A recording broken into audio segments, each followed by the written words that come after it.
Assalamualaikum warahmatullahi wabarakatuh. Halo semuanya, perkenalkan kami dari kelompok 2 dan di sini kami akan mempresentasikan hasil analisis kami terhadap suatu topik dengan judul Analisis Perbandingan Pengeluaran Cuci Pakaian untuk metode mencuci sendiri versus laundry di kalangan mahasiswa Sistem Informasi Unsika angkatan 2024.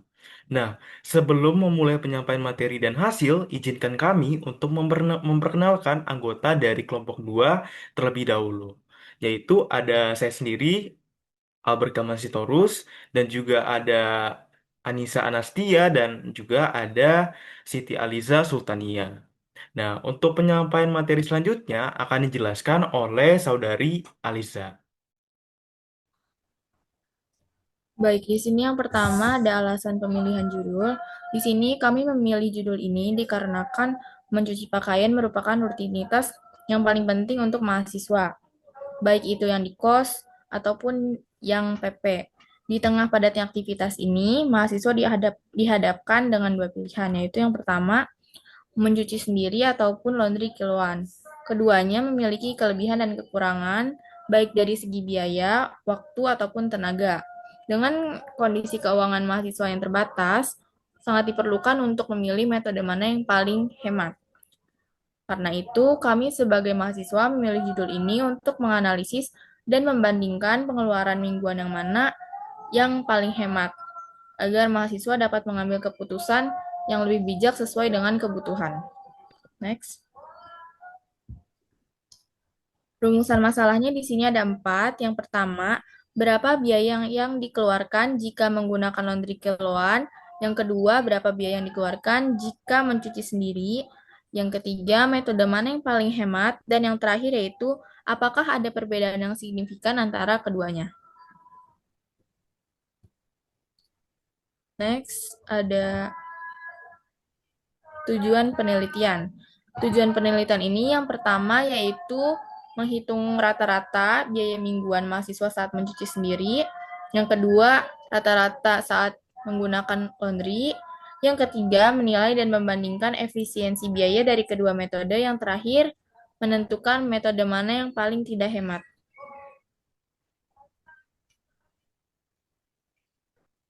Manfaat penelitiannya di sini ada 3, yaitu yang pertama untuk mahasiswa, penelitian ini bisa menjadi pertimbangan untuk mencuci metode mana yang paling hemat, dan untuk masyarakat umum bisa menumbuhkan kesadaran bahwa pengeluaran kecil juga berdampak pada jangka panjang, dan untuk penulis di sini untuk kami menganalisis, mengasah kemampuan analisis data kami, dan yang paling penting yaitu memahami kebiasaan konsumsi sehari-hari dari sudut pandang ekonomi rumah tangga.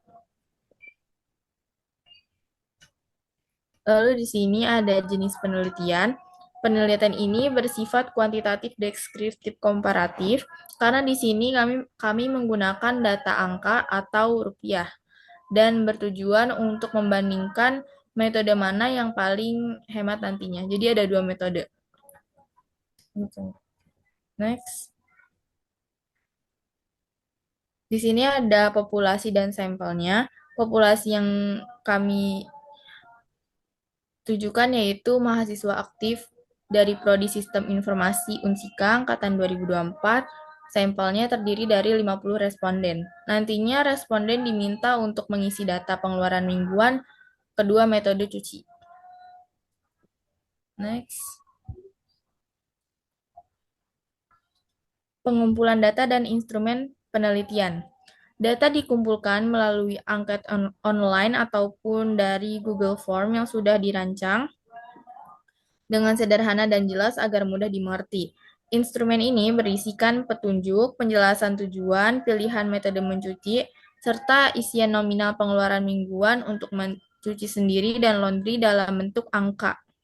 Setiap responden diminta mengisi kedua jenis pengeluaran tersebut, sehingga nantinya data dapat diolah sebagai data berpasangan untuk tiap responden. Selanjutnya, di sini ada untuk analisis datanya, di sini ada statistik deskriptif, yaitu menghitung rata-rata, median, nilai minimum, dan maksimum. Lalu ada uji normalitas untuk mengetahui kembali apakah distribusi datanya normal atau tidak. Dan yang ketiga ada uji Wilks-Wilks rank test, yaitu yang digunakan ketika data berpasangan dan kemungkinan jika datanya tidak normal. Lalu di sini ada next interpretasi hasil. Jika value-nya ini kurang dari 0,05, maka ada perbedaan yang signifikan antara dua metode yang sudah kami uji. Dan yang kedua yaitu jika value-nya lebih dari 0,05, maka tidak ada perbedaan. Dan kesimpulannya yaitu menentukan metode yang lebih hemat dan memberikan rekomendasi berdasarkan hasil analisis. Selanjutnya ada uji hipotesis. Penelitian penelitian ini ingin mengetahui apakah terdapat perbedaan pengeluaran antara mencuci pakaian sendiri dengan menggunakan laundry. Yang pertama ini ada hipotesis nol, yang artinya tidak ada perbedaan antara dua metode tersebut, dan yang kedua ada hipotesis alternatif, itu terjadi apabila pengeluaran ketika mahasiswa menggunakan laundry kiloan lebih besar daripada mencuci pakaiannya sendiri. Selanjutnya akan dilanjutkan oleh rekan saya. Baik, terima kasih atas kesempatannya. Jadi di sini saya akan membahas mengenai statistik deskriptif pengeluaran. Di sini ada dua gambar, yaitu gambar pertama itu adalah tabel frekuensi pengeluaran mencuci pakaian sendiri, lalu di gambar dua itu adalah tabel frekuensi jasa laundry kiloan. Jadi berdasarkan gambar yang satu, mayoritas responden yang mencuci pakaian sendiri menghabiskan pengeluaran pada kisaran Rp4.000 hingga Rp18.000. Nah, terlihat bahwa jumlah terbesar berada pada pengeluaran Rp5.000 sebesar 36% dan Rp10.000 sebesar 20%. Dengan total 84%, responden menghabiskan sebesar di nominal lebih kecil sama dengan Rp10.000. Nah, hal ini menunjukkan bahwa mencuci sendiri tergolong lebih ekonomis bagi sebagian besar mahasiswa. Sementara itu, pada gambar yang kedua, terlihat bahwa pengeluaran untuk jasa laundry kiloan cenderung lebih tinggi. Frekuensi terbanyak berada pada kisaran Rp20.000, yaitu sebesar 22%, dan Rp15.000 sebesar 16%. Dengan sebaran pengeluaran yang jauh lebih luas dan angka tertinggi mencapai Rp42.000, tidak ada responden yang mengeluarkan di bawah Rp12.000.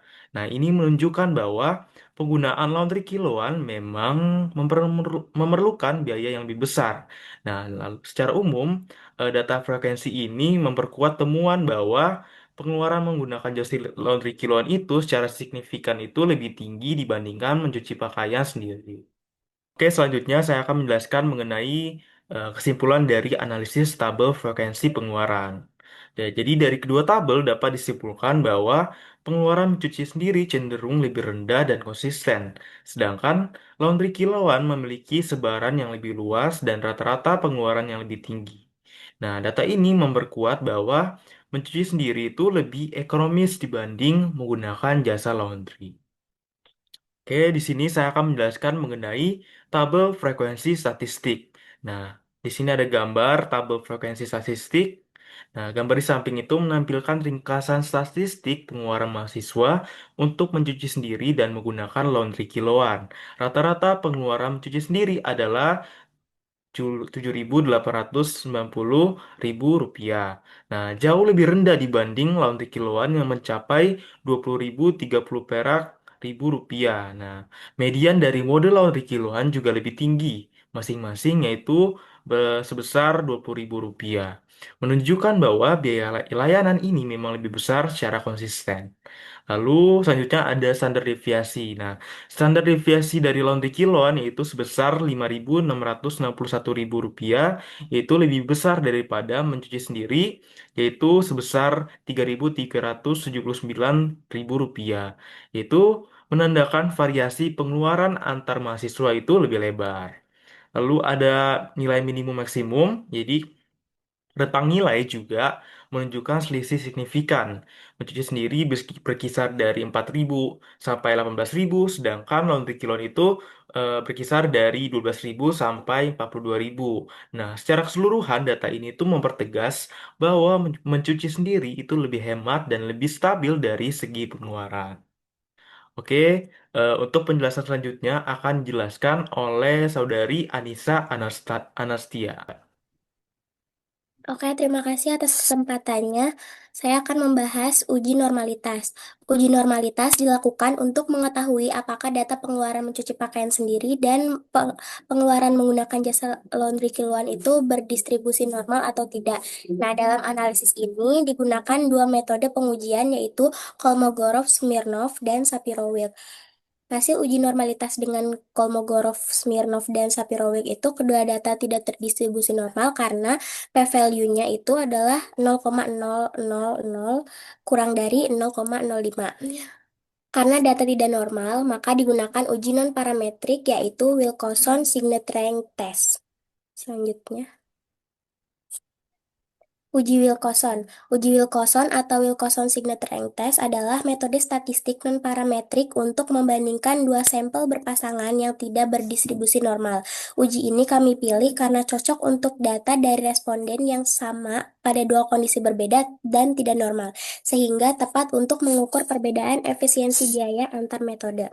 Uji ini dilakukan dengan menghitung selisih, memberi peringkat, lalu menganalisis perbedaan tanda. Selanjutnya. Selanjutnya adalah hasil pengujian dan interpretasi uji Wilcoxon.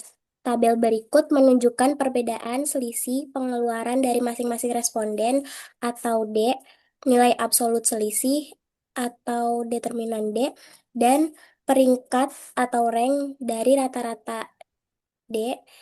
Nilai R plus menunjukkan jumlah rank untuk selisih yang positif, sementara R min untuk selisih negatif. Berikutnya. Pada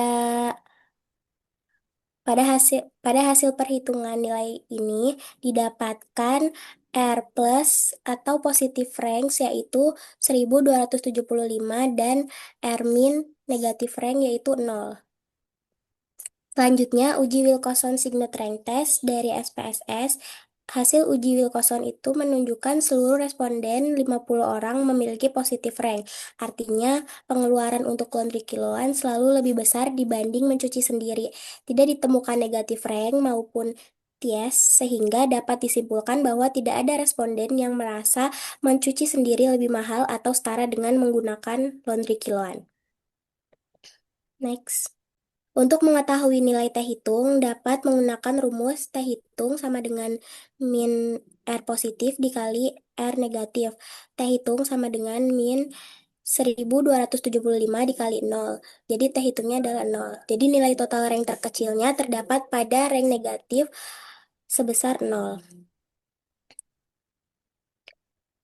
Hasil dari uji Wilcoxon terdapat nilai Z sama dengan negatif 6,165, p-value-nya 0,000, itu sangat kecil dari 0,05, maka H0 ditolak.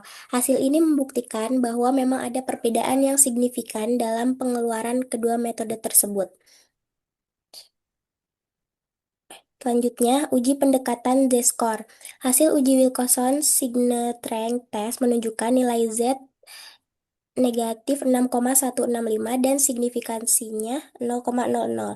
Nilai Z yang negatif itu menandakan bahwa seluruh responden mengeluarkan biaya yang lebih tinggi untuk laundry kiloan dibanding mencuci sendiri. Karena p-value-nya 0,000 kurang dari 0,05, maka perbedaan tersebut signifikan secara statistik.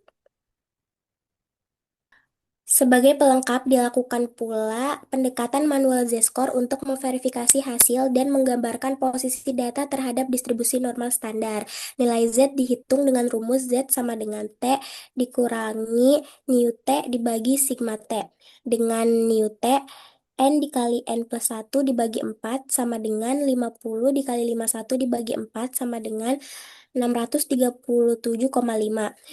Sedangkan sigma T akar N akar N kali N plus satu dikali 2N plus satu dibagi 24 sama dengan akar 50 dikali 51 dikali 101 dibagi 24 sama dengan 103,59.